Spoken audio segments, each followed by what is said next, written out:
Well, it's 10:02 and there's 17 of us in here, which is awesome. I don't have any text from anyone saying they can't get in, so I may have to multitask and let some folks into the meeting as they arrive, but I'm going to go ahead and get started for those of you that might have some other things to do today. So welcome to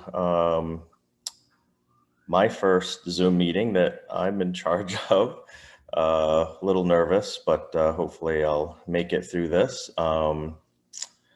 Again, everyone's muted right now, but just raise your hand, please, if at any point you have any comments. I want this to be a participatory thing, so I'll unmute you if you raise your hand. So I had sort of an epiphany. Of course, the class is it is called how to win a listing in a competitive environment. But as I was over the past couple of weeks putting the class together, it sort of struck me that as I talk to many of you every day and every week, I'm not hearing very many stories of agents losing listings that they were competing for.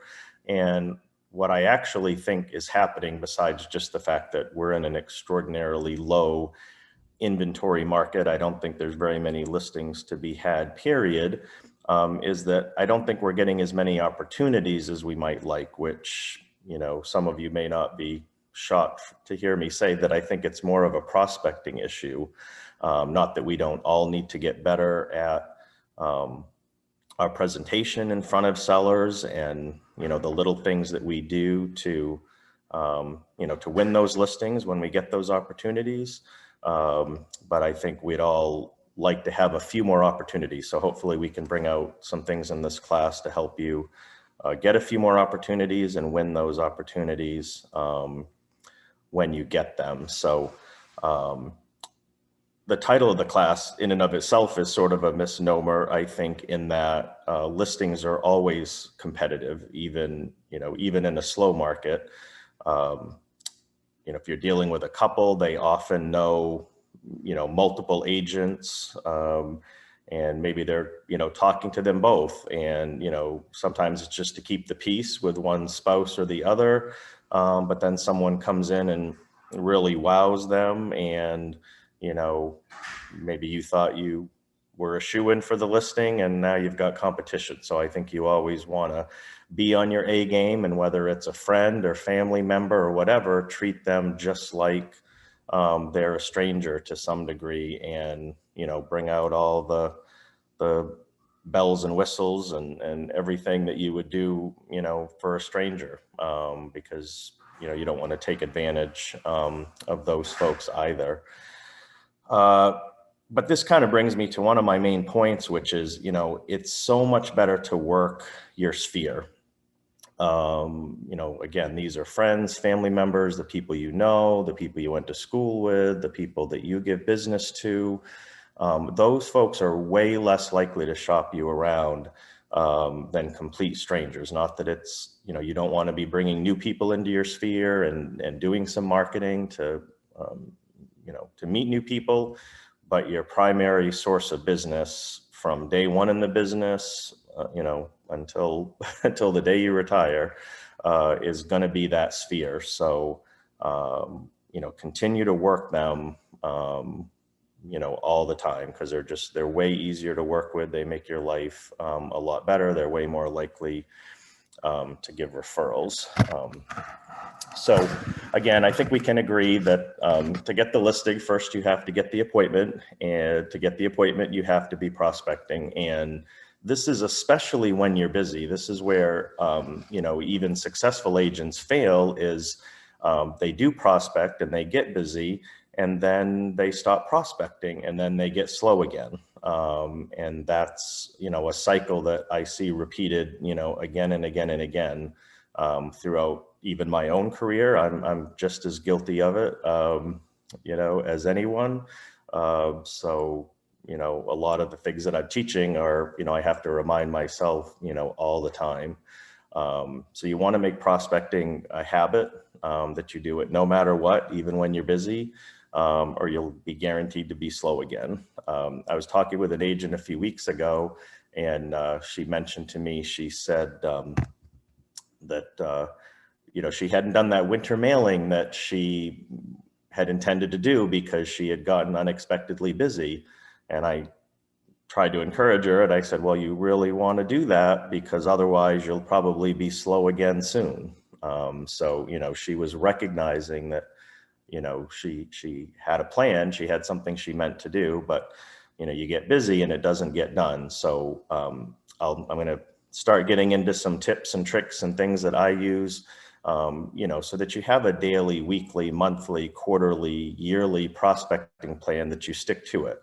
And you want to make it, the first thing you do every day, every week, because busyness will definitely get in your way. It, goes back to Stephen Covey's, the 4 quadrants of busyness. The urgent, unimportant stuff will definitely suck up your day, and then the not so urgent but super important stuff doesn't get done. So who should you be prospecting to? Again, everyone if you don't already have a list of 100 to 300 people, with mailing addresses, email addresses, cell numbers, all that, you're probably not going to succeed a long time in real estate. If you don't know a lot of people, then you're going to have to get out and meet people.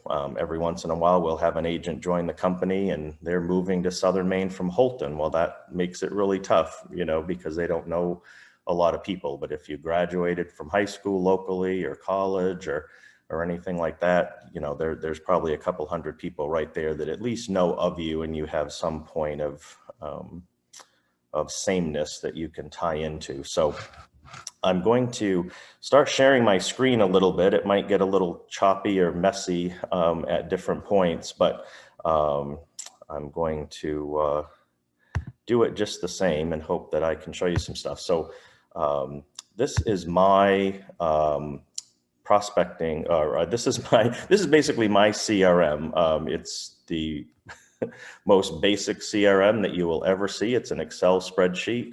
I don't even edit this Excel spreadsheet. Beth is in charge of this for me. I have a printed copy that I keep with me at all times. And I'll add people in the margins. I'll cross people out as if, for some reason they, have to come off every once in a while. I find out that I've slipped out of touch with someone and they've listed and sold with someone else. Or maybe they've passed away, or who knows. But anyway, this is mine. You'll see some columns on the left. So I send birthday cards to most of my prospects, not all of them, but the ones that I can find their birthdays on Facebook pretty easily. They're on here, so I check off that column when I have their birthday on my birthday list, and if I'm missing it, then obviously I try to find out. The third column is anniversaries. So for the married folks, I have them on my anniversary list, and they all get an anniversary or birthday card. I have through Dunkin' Donuts, you can make custom gift cards, with your name and phone number and website address and everything on there. I get those for $5 and send those out to everyone. So let me jump. So this is my birthday and anniversary list. Again, if you've ever gone on Facebook and you see, in your notifications where it says, so-and-so had a birthday today, if you click on that, you can actually see, going forward in time for an entire year, everybody, who has a birthday. And so it makes it real easy to make your list so that you can make sure to get those cards out, in plenty of time, for their birthday. I usually mail them 3 or 4 days ahead of time. And, then there's certain folks that maybe they're not on my list.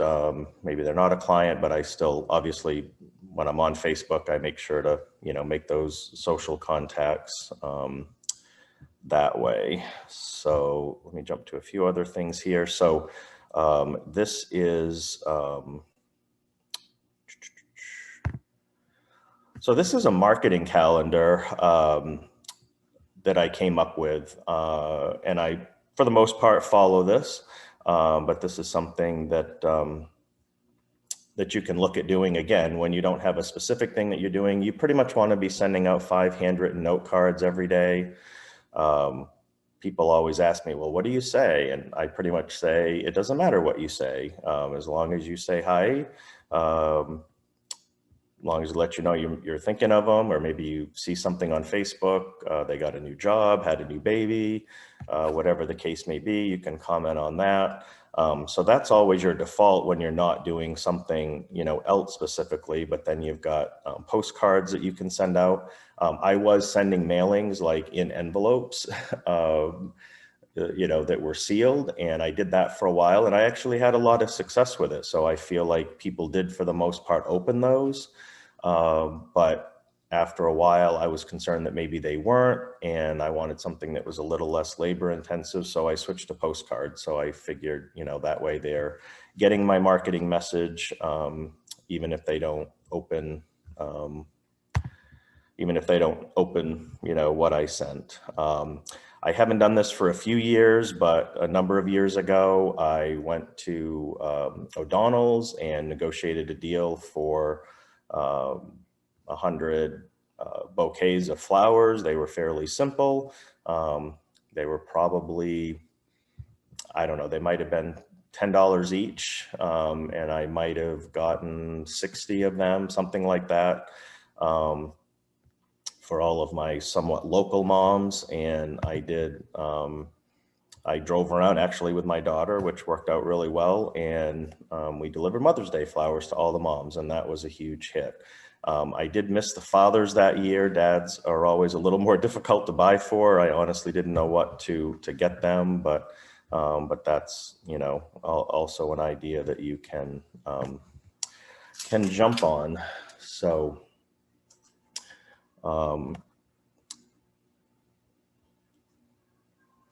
hold on while I check my notes.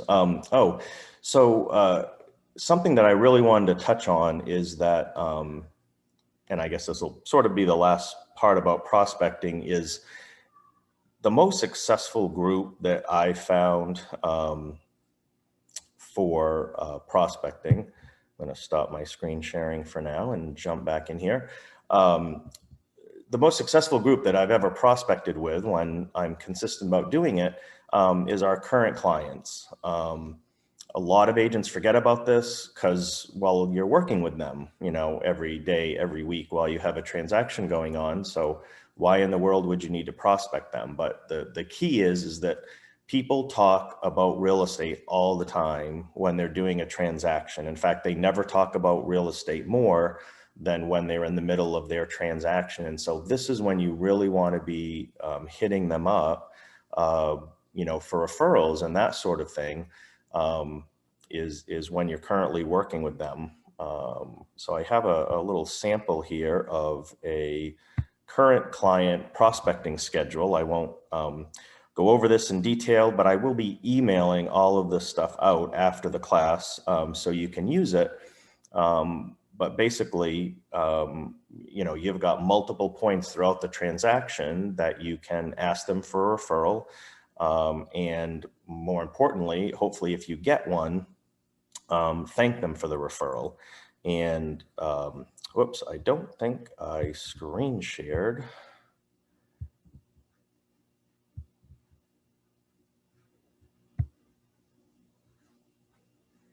Let me find it. Here we go. All right, so this is the current client prospecting schedule. So I do want to touch on a little bit. So I'm very generous when I thank my clients, and every once in a while, and legitimately so. An agent will ask, well, I learned in class that that's breaking the law to, pay unlicensed people for referrals, or, I'm violating the tax code, or whatever the case might be if I send a thank you to someone. And I think the big key here, at least to me, and some of these areas are a little bit gray. Do I want to be the first test case for the real estate commission because I sent a client, you know, a gift certificate to go out to dinner, or, you know, whatever the case may be? No, I don't want to be the first test case, but a lot of it comes down to, you know, is there a quid pro quo, so to speak? You know, can you send out a mailing to all your clients or email all your clients and say, hey, if you give me a referral, I'll send you, you know, a gift certificate for $100 to go out to eat, you know, or if I have a closing, so to speak. And I think that's the big thing too, is, you know, are you tying it to the actual closing event, you know, or are you simply thanking someone because they gave you a referral? And early in my career, that's why I was making a big mistake, is I wasn't thanking people until their referral actually closed. And I think part of my mind was thinking, well, I haven't made any money yet. Oh, I got to admit someone here. I hadn't made any money yet, so, you know, why would I want to send them something before I had made any money? But the thing is you want to, sort of like Pavlov's dog, I guess. You want to thank people immediately and generously, I think, for the act of giving you a referral. It's not their problem. It's not their fault if the people don't buy or sell with you. They did what you want to teach them to do, which is to give you a referral. So you want to thank them for doing that. And again, you want to thank them immediately. And like I said, doing something for them before it's actually turned into a transaction or turned into, you know, the fact that you've actually made some money, I think keeps you out of the, you know, will keep you out of trouble. And that's assuming that the real estate commission ever found out that you ever did anything. And again, I'm not saying it's only wrong if you get caught. I'm just saying, as long as you're not promising to actually give someone a cut of a transaction, I'm willing to take that risk, I guess, and thank my people for sending me referrals, and I'll deal with whatever sort of comes down the pike. So I am going to head directly into the meat of my presentation now. Of course, I need to remember to share my screen first. And find my presentation.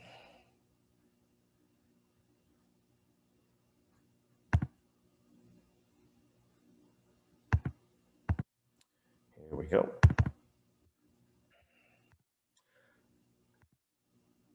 All right, hopefully you can all see this. So I guess the most important, you know, where I wanted to start was that you want to get in the habit of doing a one-stop listing presentation. Again, every step here, every thought that I share may not be exactly what you want to do or what you do, and that's fine. Everyone has to do what they're most comfortable with. I just think in today's sort of competitive environment, and people are very busy, they have very short attention spans. We can probably all blame our phones for that, but I think you want to, you know, be in the habit of honing your skills so that you can do a one-stop listing appointment. You know, and that basically means showing up with comps. And of course, many of you know what my definition of comps is. That doesn't mean 3 sold properties from 3 to 6 months ago. You know, to me, that means, you know, 30, you know, 30 comparable properties, which again, I'll have to get into the definition of that too.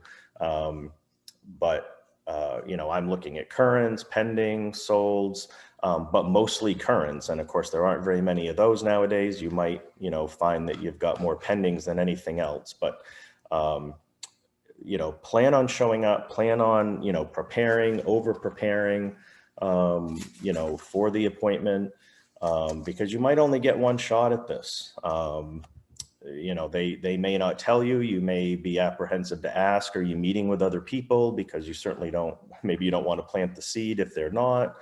But you know, plan on the fact that you might only get to go to the house once, and be prepared to talk about value ahead of time. And I will help, you know, anyone, as will your respective, you know, office managers, If you need help with a market analysis, if you just want to get a second opinion, come to us and we'll help you, so that you can walk in there with, some level of confidence, or, at least able to start the discussion. I always let my sellers know they're free to price it where they want. I'm just going to give guidance. And that way it's not such a rigid thing. I think a lot of us were taught in class, you have to, walk in, or you have to, do a two-step listing appointment, and you have to come back with an extremely firm, number. And I think that sets us up to lose, to lose out on the listing a lot of times, because the seller thinks that, we'll only take the listing at one price, when I think what we want to do is be honest and ethical, and advise them about appraisal and all that, but give them the freedom to, potentially price, where they want. We're not in an environment where a lot of things are failing appraisal, or, homes aren't selling, and especially if you have a seller with motivation, they're going to eventually bring the price down to where it needs to be to get it sold. So this kind of ties into the first one, but, do your research, over prepare. Don't feel like you're wasting your time, as far as, make that trip to the town hall ahead of time. Check everything in that code file, make copies of certain things. It'll save you a trip from going back. Assume that you're going to get the listing, and, sort of prepare that way. Print and review the deed. There might be something in there that, you need to be aware of if you're going to be listing the property. And if you actually have a copy of the deed handy, when you're talking to them, they'll probably be impressed. Most agents probably aren't going to whip out their deed, the seller's deed, during the listing presentation and ask a question. So they'll be impressed that you have that. If there's a plot plan or a survey, have that ready. A lot of us are not doing this now. You might have seen another agent do it at a listing that you've gone to, but back in the old days, 25 years ago, when I started in the business, we would always do listing presentation booklets once we had a listing, and you'd go to the property, and the MLS sheet would be in there, and copies of the disclosures, and that would all sort of be right there, at the property, for everyone to see.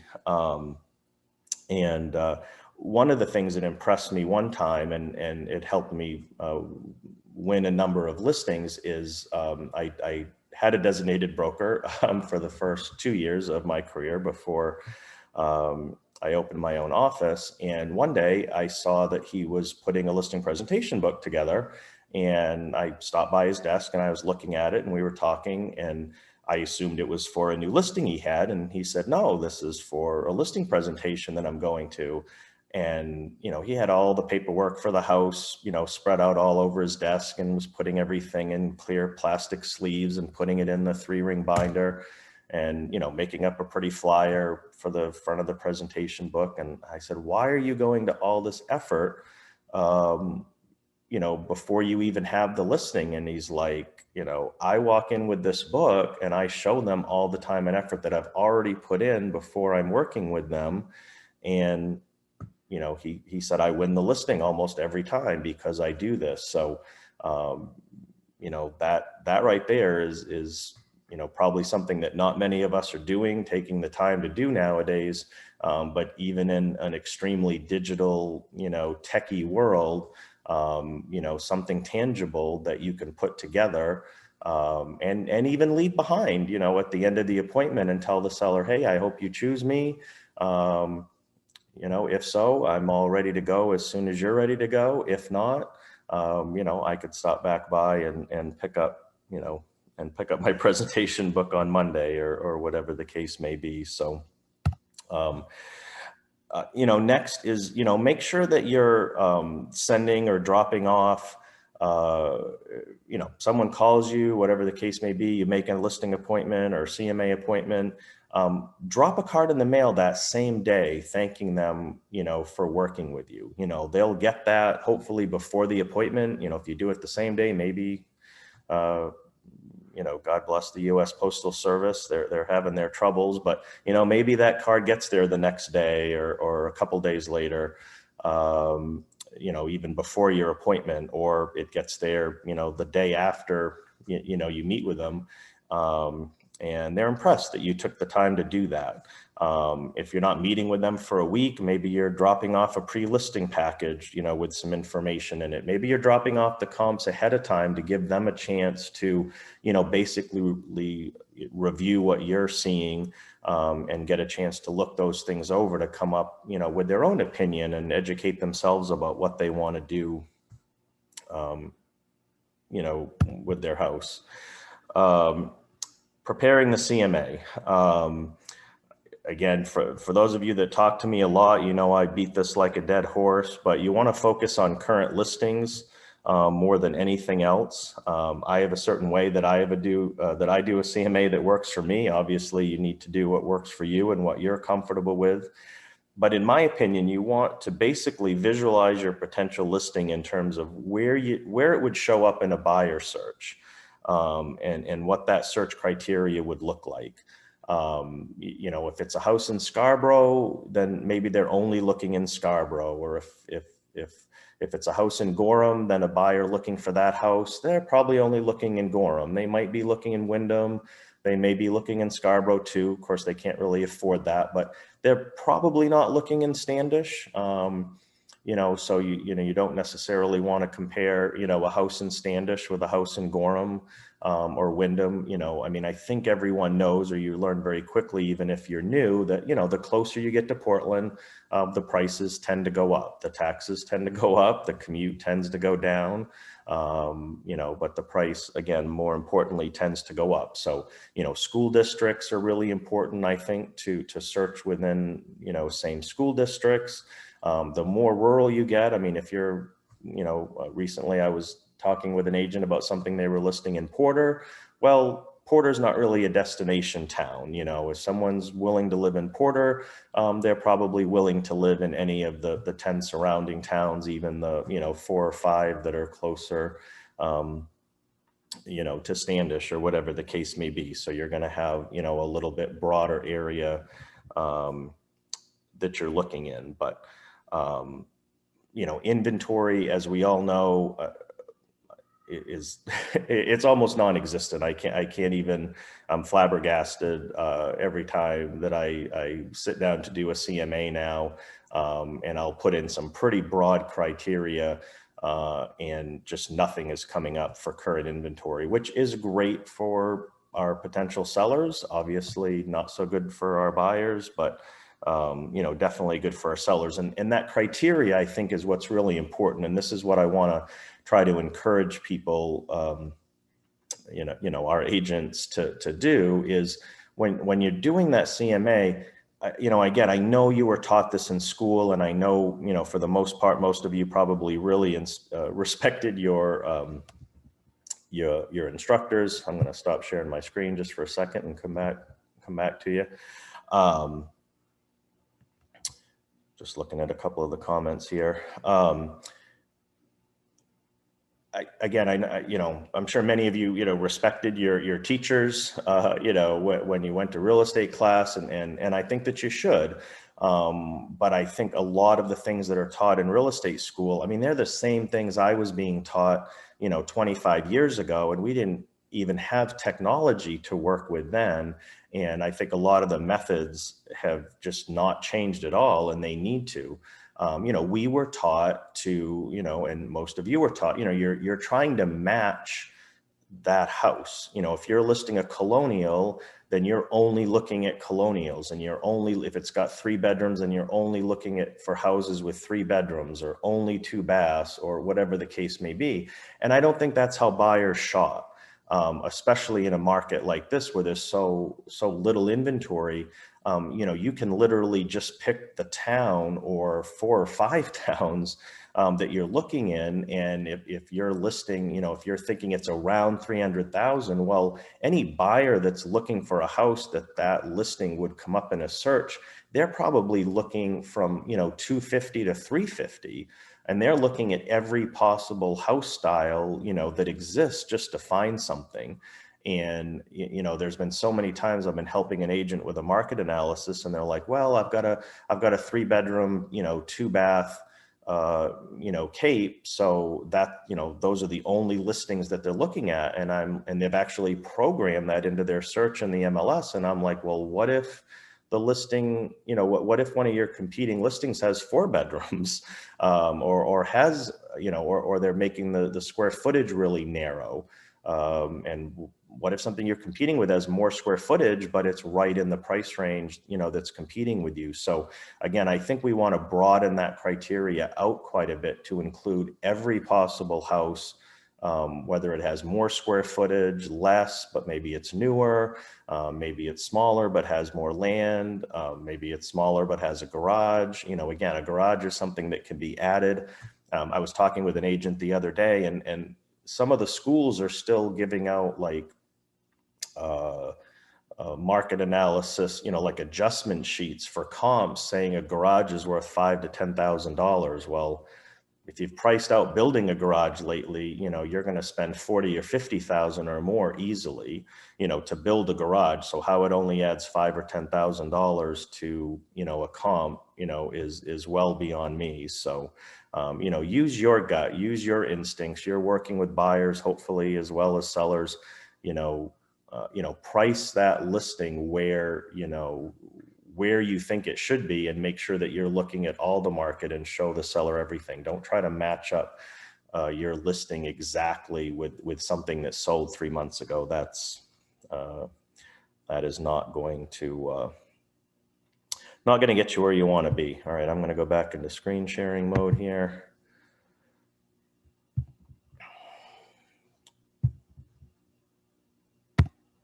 All right. Show up ready to list. I know this probably seems super obvious, but I've done it myself, and I've talked to agents that have done it. But we've gone on the appointment, but we didn't have the listing paperwork with us. We didn't have a lockbox with us. We didn't have our digital camera with us, and again, I haven't done this in a while, to be honest. I did it early in my career, but pretty much the first time that at the end of a presentation, a seller said, can we list tonight? And I wasn't ready. That pretty much taught me that I needed to show up, ready to go. This is maybe a common thing that, that you hear, when someone invites you over to present a CMA, is that we're not ready to list yet.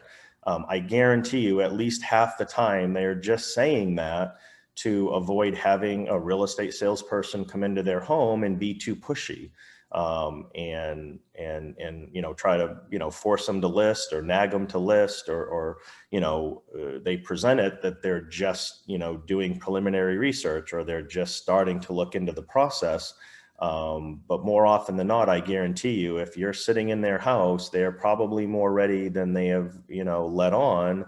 And if you show up and you impress them, and you're ready to go, there's going to be times that they're ready to go. So, be prepared, go prepared, with all the paperwork that you need.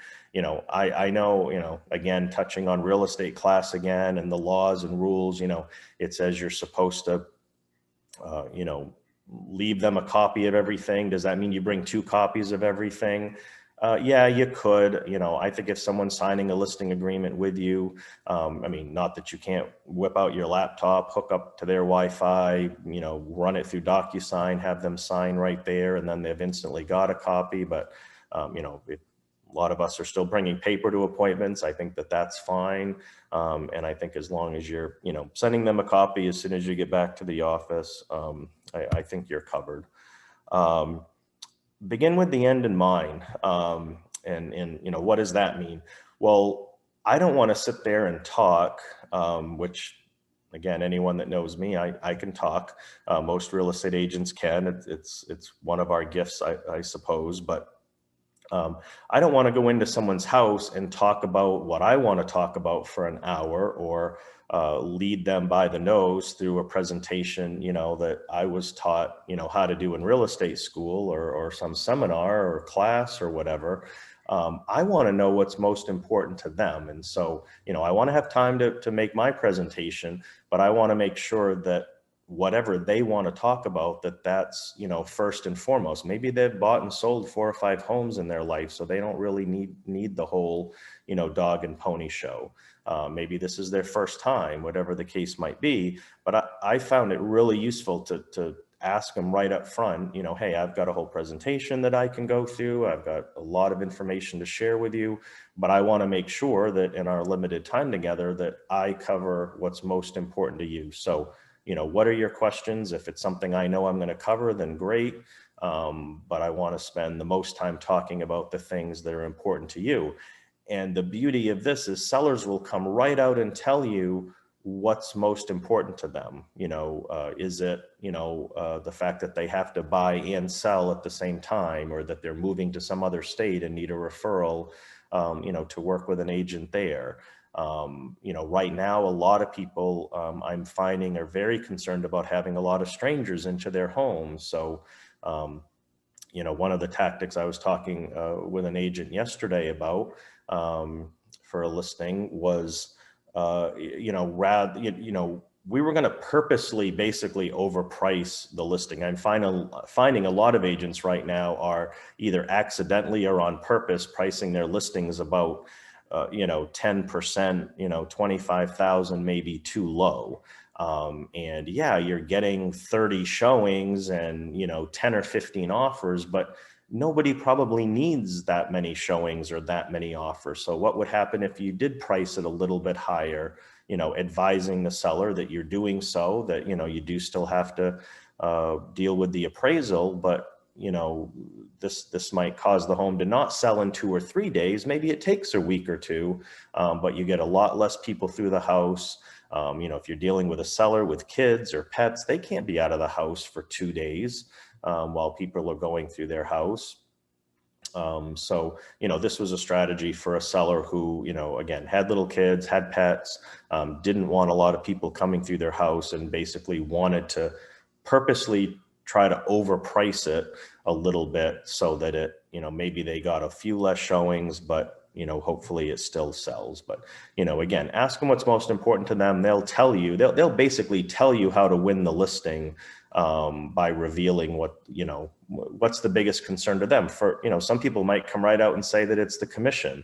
And we'll talk about that, you know, before, you know, we end, but they'll tell you what's most crucial for them if you ask. Differentiate yourself throughout your listing presentation. And what do I mean by that? I'm not saying that, you know, the things that we do that are the same things that most other agents do, that those things are wrong. In fact, some of them are just common sense. Yeah, we're all going to put it in the MLS. We're all going to put a sign up.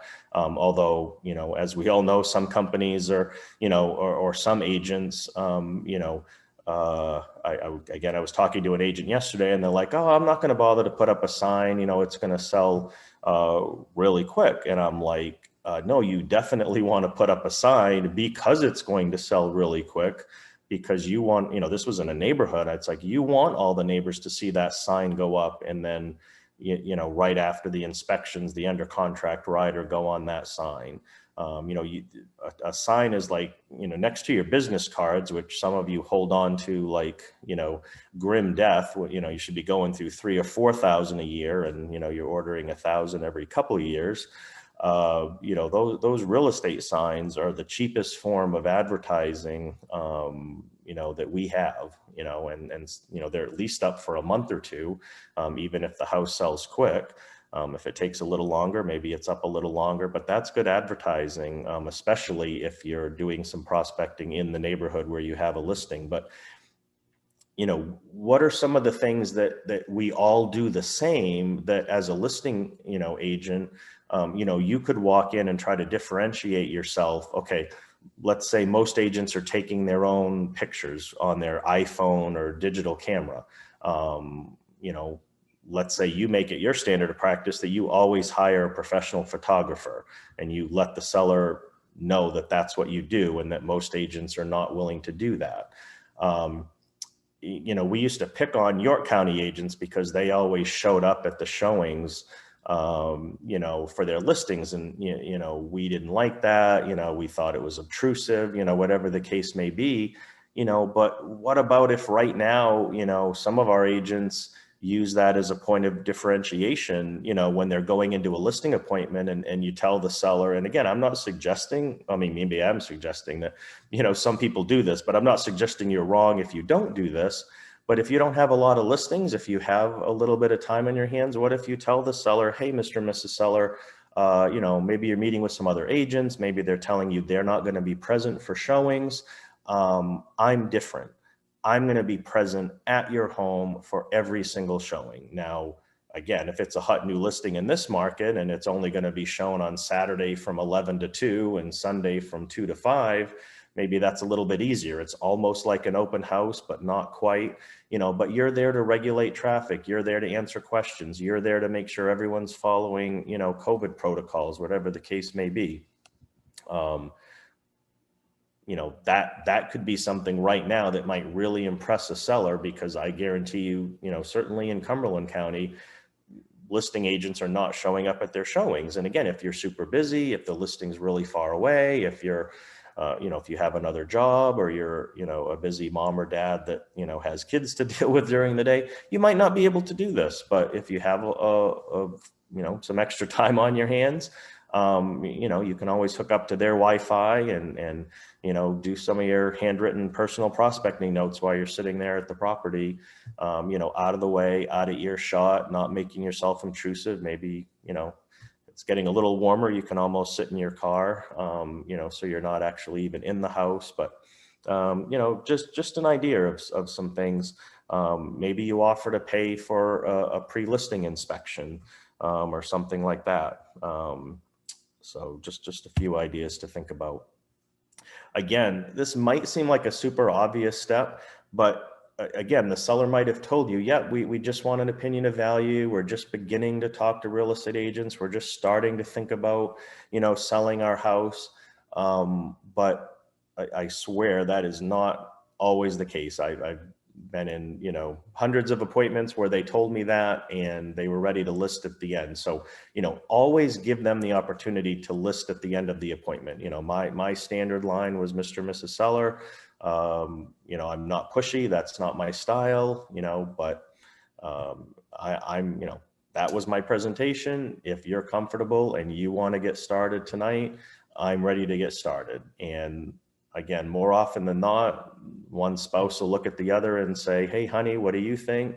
And the other will agree, and we start signing paperwork.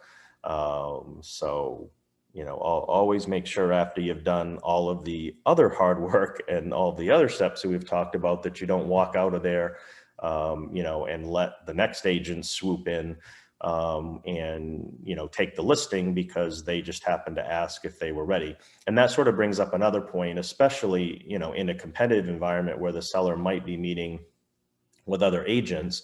Sometimes they'll actually tell you, they'll say, oh, gee, we really liked you. We thought your presentation was great. We're pretty much ready to go. It's just, well, we have these, 2 other appointments with these 2 other agents that, we had agreed to meet with. This is something, and some of the older agents in the class, and will we've all been taught this, but I was taught back in the day that you offer to call those other agents or email them and let them know that the seller has chosen to list their house, and thank them for their time and any preparations, and hey, we'd love to co-broke with you. Or something like that. So, the seller might just be really nervous about, being rude and canceling those appointments. So, we can offer to take that responsibility, off their back, and they might appreciate that. Continue to wow them after the appointment. Again, if they're not ready to list that night, maybe they are meeting with other people, maybe they want to talk amongst themselves, that's fine. But that same day or the next day, you want another thank you card going in the mail, thanking them for meeting with you, following up on any questions or research that, might have come up in the discussion that you told them you'd get back to them on. Make sure that you do that, immediately, because it's really never too late to, impress them and score that listing, so to speak. Whoops, let's go back up. Okay. Wow. All right. Uh, sort of the last, one of the last tips I wanted to cover that a few of you are doing is if you can't list it, build it. Obviously we all can't, have builders in our family or relatives or whatever the case may be. Obviously that makes life a lot easier if you do, but if you can find a seller or have a seller with raw land, then, maybe you could put a build package on it. Working with builders isn't always the funnest thing. Some of the best contractors are some of the worst at paperwork or marketing or sometimes even, building a house that will appeal to buyers. Sometimes I'll go into new construction and just wonder what the hell the builder was thinking, and some of their design elements that, we as realtors know buyers, may or may not like nowadays. But, we've got some agents that are, uh, using their financial wherewithal. Maybe they got a home equity line on their house. Maybe they saved up some commissions and they have gone out and bought a piece of land and put a mobile home on it or gone out and found a builder to put a house on it for them. And so, they're basically building the inventory that we don't have. And as all of you probably know, new construction is selling like hotcakes, especially if you can actually get the house, built or started. It's really going to sell quick. But, that's a strategy that we can definitely employ. So somewhat in conclusion, win the listing before you get there by impressing them with your professionalism and how much you've prepared. Win the listing at the presentation by showing them your preparedness and how different you are than most agents. Try to take those common things that we're all doing the same and make them point of differences. And again, I'm not saying you'll do this in every market. You might not even do it with every listing. If you live in, Gorham and the listing's in Parsonsfield, maybe you're not going to offer to be there for all the showings. But, if you live in Standish and the listing's in Standish, then maybe you can make that happen. And maybe you have to team up with someone in the office to cover, some of those showings with you. But, just something that I thought of the last few days as I was putting this together. And again, win the listing after you meet by follow up. And if you can't list it, build it. Tips and tricks. This is definitely going to be getting into a part where I am hoping some folks will raise their hand and I can unmute you. I'll offer a couple of my own first. One, and I know this sounds crazy to say, especially as a broker owner of a company, but occasionally, you might want to offer to lower the commission to get the listing. And what do I mean by that? I know we all hate to compete on commission, but last time I checked, 5% of a $300,000 listing is more than 6% of a $250,000 listing. So if I haven't done my math wrong, certainly a $200,000 listing, not that there's very many of those around, but,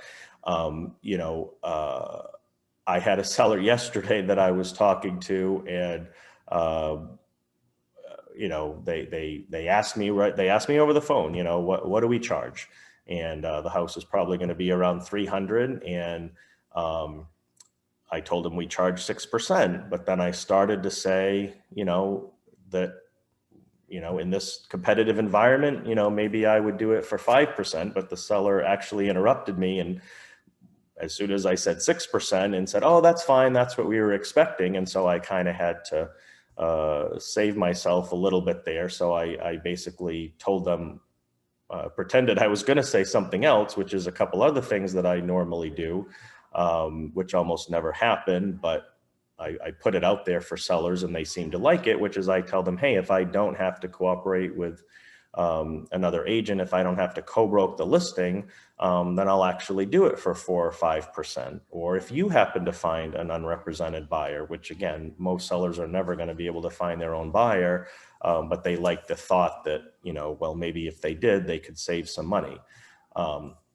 Had an agent recently that was up against, two other agents on a potential listing. And, one of the spouses actually said, I think we're going to go, with this other agent.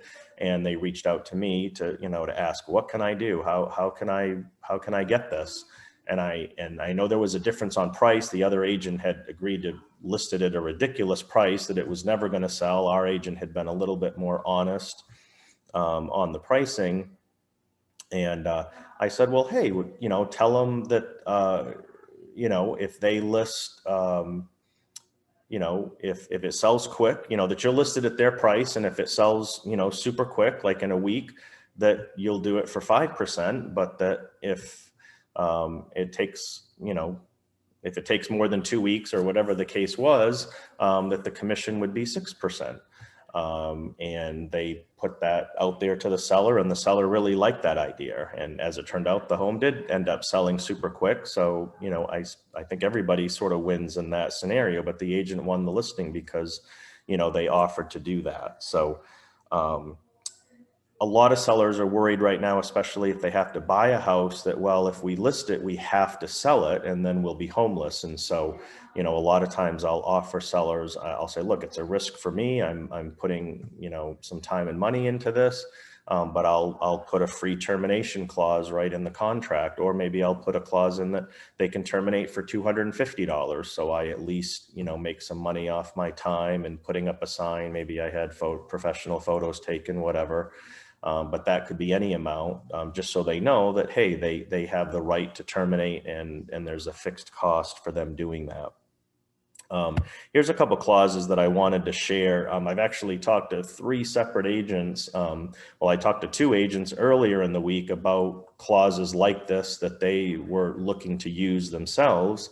And then an agent this morning, thank you, Natasha, actually emailed me these, so I was able to quickly cut and paste and throw them into my presentation. But we all have those buyers. I mean, we know the buyer always has the right to, and this kind of goes back to I'm throwing this into a listing class. I suppose it's really more of a buyer tip, but things that your sellers might see, I guess, if you do list. But basically, if you've got a buyer who's not willing to waive that inspection contingency, but you're looking at a couple clauses that you could use, or again, things that your seller might see, see if they're listing right now, because you're probably going to get multiple offers, and you're going to have to, these clauses seem to be coming up a lot right now. So real quickly, I want to cover this, how to fire a seller, which I know seems like a crazy thing to mention in a class like this. But one of the things that can happen in a market like this, and I recently did it myself, is we're so desperate for a listing because, despite doing all the proper things to prospect and try to get listings, maybe we don't have any, or hardly any listings. I recently took a listing that had all the red flags in the world that I should not be taking the listing, and I took it anyway. And that seller drove me crazy for a month. And I finally ended up firing myself the other day, and it felt so good to do it. And I won't out them, but I know of another agent who has a difficult listing that, that we had talked about. And that listing had a lot of red flags. And I pretty much asked them, even, before they got started, are you sure you want to, get involved in this? Because this looks like a nightmare. And so sometimes you do still want to walk away, even if you have no listings or only a few. If you see a client that's maybe unethical, or is prepared to do something illegal to sell their home, or it's just a really bad listing, with issues, you may still want to, fire yourself before you even get hired, or if you find yourself in a bad situation, don't hold on to that bad client or that bad listing, just because you don't have a lot going on.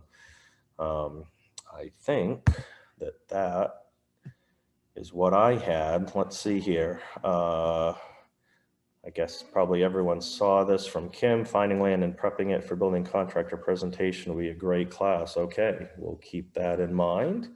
Can use a buyer broker sign also.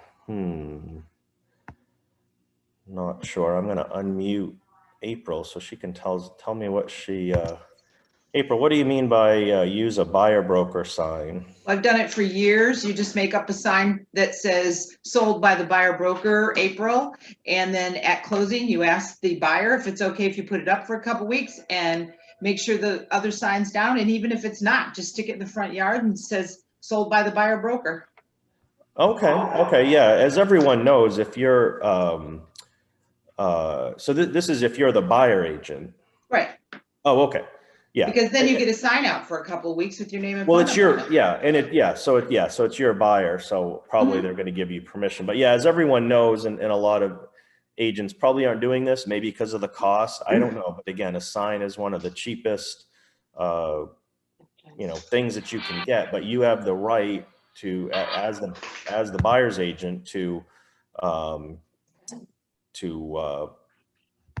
put up a sign on the property that also says that you sold it. The listing agent doesn't have the right to leave that sign there, although in many cases, most buyer agents are not putting up signs. So, again, even as the listing agent, I probably wouldn't ask in front of the buyer's agent at closing, but maybe you stop by the house or, reach out to the buyer after and say, hey, is it okay to leave my sign up for a week? And they might say yes. They might like, as long as it says sold on it, they might be perfectly, happy with that. If it doesn't say sold on it, they probably want it down pretty quickly.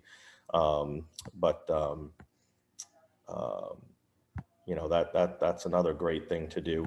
Yvonne, I'm going to unmute Yvonne if I can find her. Here we go.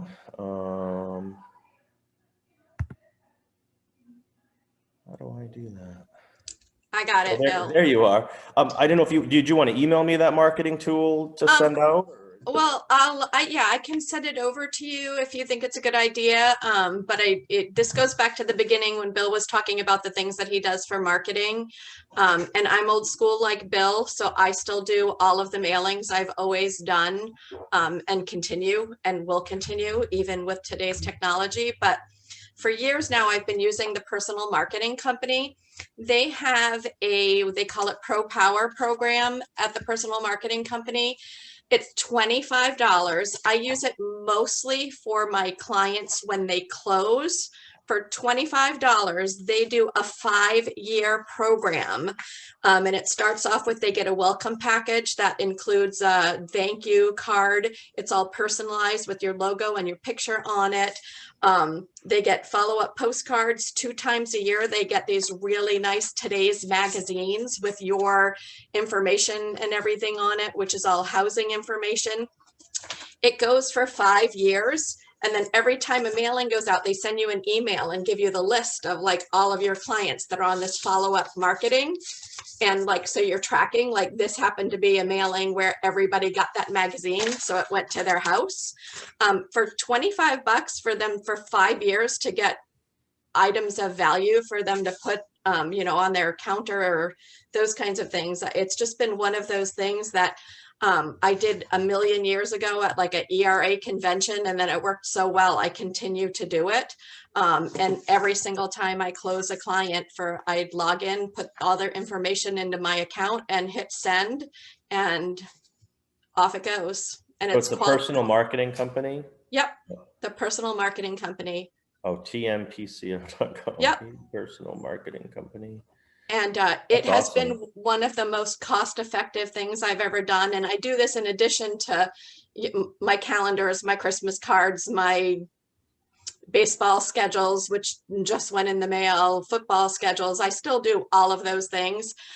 In fact, my calendars were running a little late this year because of production. And I actually had people saying like, where's my calendar? I'm putting my January stuff down and I don't have your calendar yet. And I was like, oh, okay. Like I was, a little behind, but this has been a great tool and you guys should all look into it because it's the best $25 that will reach out and touch your people for 5 years that I've ever spent per client.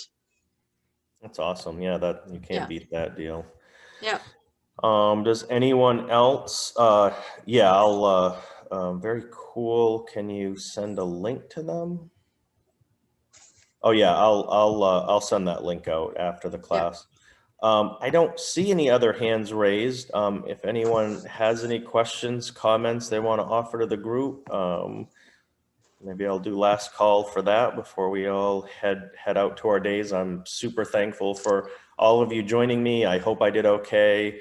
I'll get better at this as I force myself to do it. It's not my go-to thing, but it's the new world that we're in. And with so we're actually, I think I meant to get an exact count before class. I think as of last week, we're up over 70 agents now. Which is super exciting, obviously. So there's a lot of you. It'll probably be a long time before we could get, a whole bunch of us in a room again, which was always difficult anyway, just, having a big enough room, everybody's crazy schedules. So, Zoom might be with us for a long time, and it's a good way for us, all to sort of be in the same room, even if it's only virtually. But I really thank everybody for coming. Yeah, someone mentioned something about helping appraisers find comps where the bids are getting so high. That made me think of something, and we mentioned it in the buyer class, but for those of you who weren't there or didn't get a chance to read the notes from that, we've actually, one of our listing agents, oh gosh, who the heck was it? Oh, it was Jamie Clark Richardson, told me. So she recently had a listing that went under for way over asking price, and she had like 4 acceleration clauses all up to, I think it was priced at 300 and it ended up selling for 350. Well, she actually brought redacted copies of all the escalation clauses and the offers. And even though I don't think she normally goes to her appraisals, but she went to this one and she actually handed the appraiser all of the escalation clauses, just proving where the market was and how many buyers they had, at a certain price. And I'm sure she brought comps as well. So, certainly if you can't find comps to justify the price you're at, that's definitely an opportunity to reach out to your office manager, reach out to me. Sometimes there's creative things we can do to try to find something. I've actually had a few times where I could not justify on paper the price some buyer was willing to buy. And so then we just had to cross our fingers and hope that the appraiser was creative. And again, I've had some things appraised lately that I can't believe that they appraised. I mean, they went under contract, so the buyer definitely felt like it was worth it. But yeah, certainly if you feel there's any concern about the appraisal and it's your listing, then, you can always ask the appraiser. Some will actually get offended if you do their job for them or try to influence them with comp. So it's always good to ask. And sometimes they will overwhelmingly say, oh yes, please, that would be great. And other times they'll just be like, no, I'm all set. A lot of agents don't realize, just the same way that I'm encouraging you to do this before you go to a CMA appointment, a lot of times the appraisers actually started pulling comps even before they've gone to the house. So they already, I think, have an idea before they go for the walkthrough, whether or not they've got an easy assignment or a difficult assignment. So but they definitely might, appreciate your help. So again, I hope I did okay. Thank you everyone for coming, and I'll see you at the next one. Happy selling. Bye.